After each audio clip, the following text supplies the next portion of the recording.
Class 12th exercise 3.7 a silver wire has a resistance of 2.1 ohm at 27.5 degree and a resistance of 2.7 ohm at 100 degrees Celsius.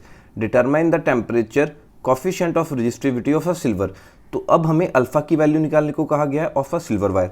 तो according to formula alpha is equal to R2 minus R1 upon R1 bracket start θ2 minus θ1.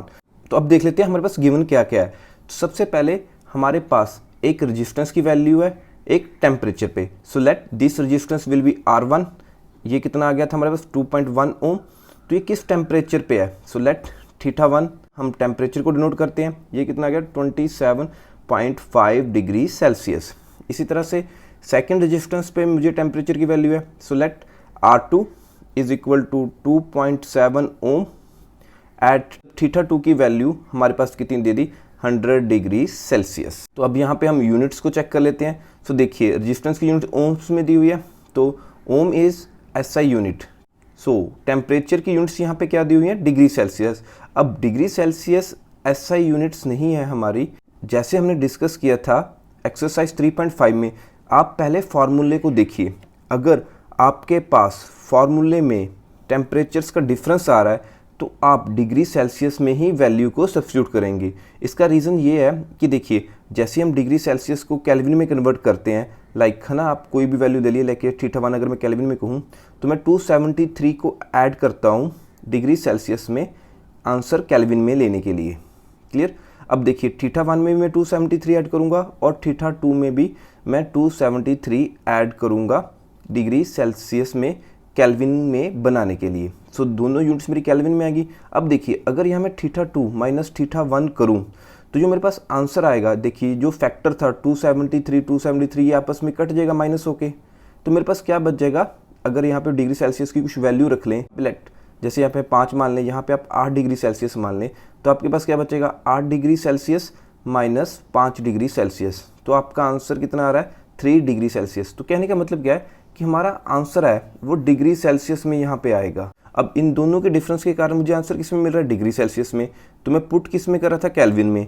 तो यहाँ पे गड़बड़ हो जाएगी थोड़ी सी. इसीलिए हम हमेशा ध्यान रखते हैं जब भी हमारे पास टेम्परेचर डिफरेंस यूज़ हो रहा है इक्वेशन में तो हम उसे डिग्री सेल्सियस में ही रखते हैं. तो यहाँ पे वैल्यू सब्स्टिट्यूट कर देते हैं. So alpha is equal to R2 की वैल्यू कितनी है 2.7 minus R1 2.1 upon R1 2.1 bracket start θ2 की वैल्यू कितनी है हमारे पास 100 degree Celsius. So 100 minus 27.5 degree Celsius. Alpha is equal to 2.7 minus 2.1, ये कितना देगा 0.6 डिवाइडेड बाय 2.1. अब ब्रैकेट सॉल्व कर लेते हैं. 100 माइनस 27.5, तो ये मेरे पास आ जाएगा 72.5.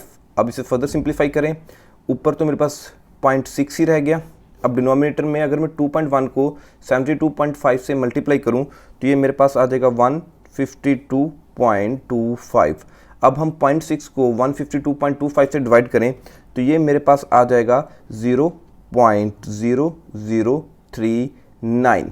तो इसे हम सिग्निफिकेंट फिगर्स में लिखें तो ये हमारे पास आ जाएगा 3.9 इंटू 10⁻⁻3. अब ये अल्फ़ा है, इसके यूनिट्स क्या होंगे हमारे पास डिग्री सेल्सियस इन्वर्स.